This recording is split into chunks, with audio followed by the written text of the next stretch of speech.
He knocked me over. I landed on the dog bowl. This one's wife. Total hypocrite. Hello, I'm H.G. Tudor. This one's wife paid for an appearance at the South by Southwest conference.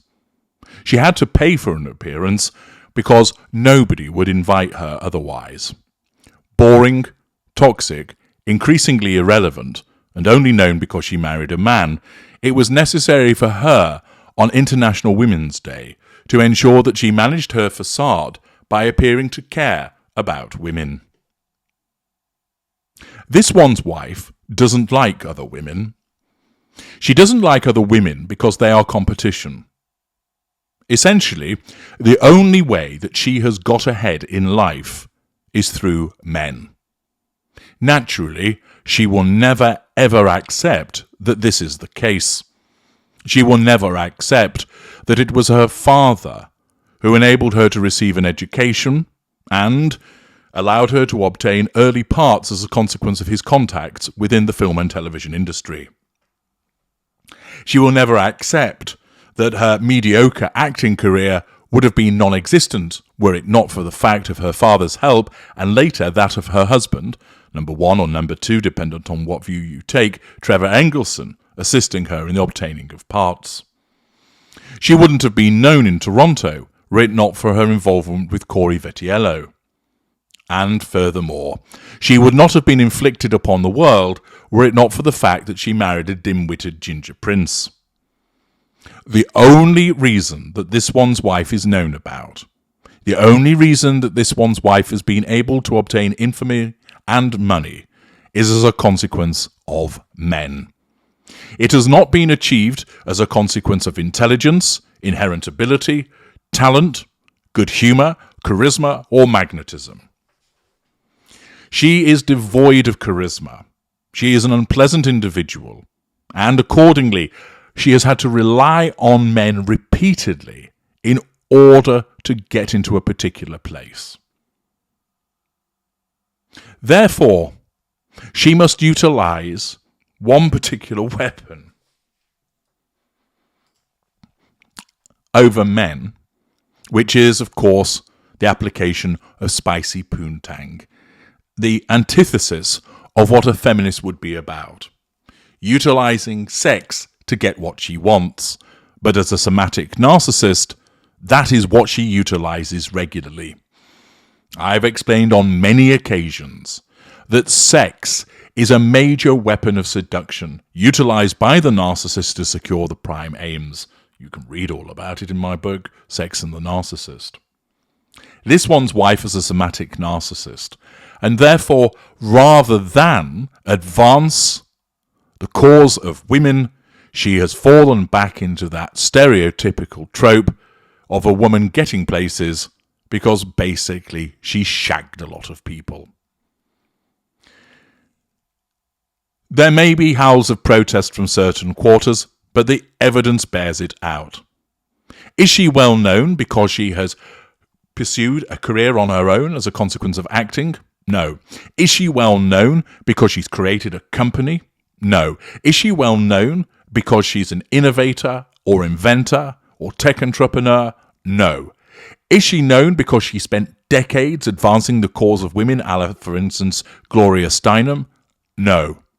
Is she known because she's dedicated decades of her life to supporting women around the world, undertaking charitable works? No. She is only known because she married a prince. Not only is that behaviour hypocritical of itself, and laughably so on International Women's Day, but her hypocrisy went to higher levels as a consequence of some of the things that she said when she appeared in Texas. She stated, "I keep my distance from social media right now," which I can tell you now is a lie.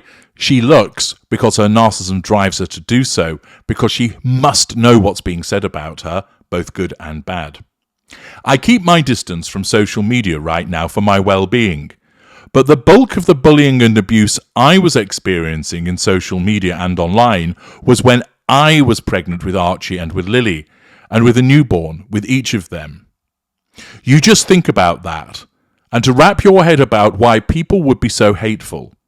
It's not catty, it's cruel.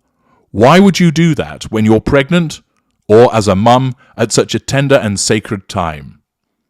She questioned how anyone could do that to an expectant or new mother, noting that much of the vitriol she was seeing online was coming from women trying to take down other women. It's women completely spewing that to other women, and I cannot make sense of that, this one's wife stated.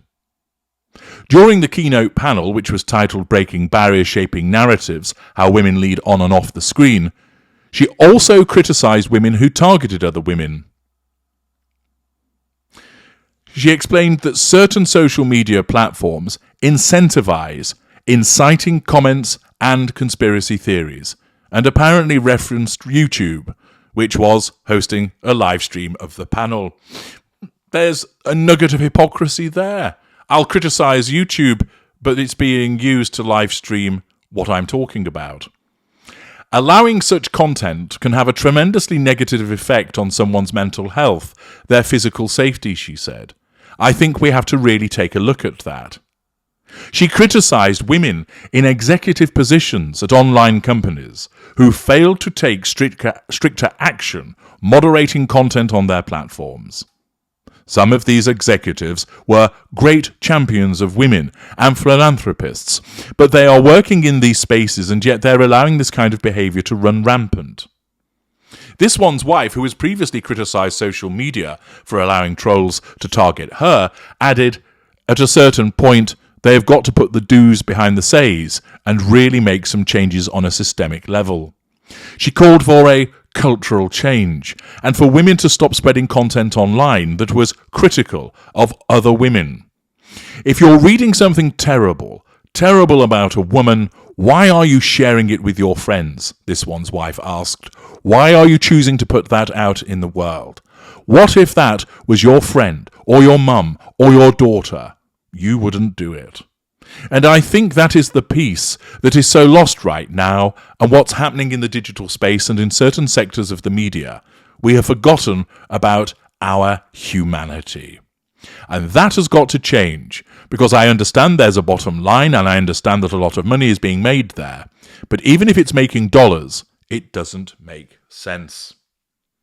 Accordingly, this one's wife decries social media bullying, decries women-on-women hate, and claims that people have lost their humanity. This is all being stated by the woman who went on a television interview and lied about not being supported concerning her mental health. This is the woman who went on a television interview and lied about members of the royal family being racist, one of them being her sister-in-law, a woman. She did this whilst Prince Philip was dying. This is the woman who mocked Kate for waiting to marry William, thus perpetuating online tropes levelled at Kate for years. This is the woman whose behaviour made the last months of the life of a monarch, Queen Elizabeth II, who gave her life to service, and, a woman, difficult and unpleasant. This is the woman who has leaked hurtful information about Kate so online actors can engage in repeated smearing of Kate. This is the woman who lied about her sister-in-law, portraying her as the bully, resulting in Kate receiving death threats online.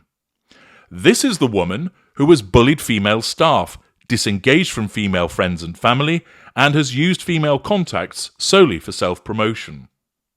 This is the woman who is known only because of the man she married.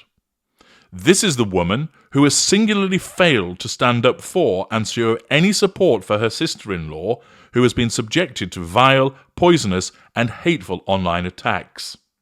And yet, she takes a mic and denounces women attacking women, and cries victim with regard to online hate. Ladies and gentlemen, I provide you with this one's wife, a total and rank hypocrite. I'm H.G. Tudor. Thank you for listening.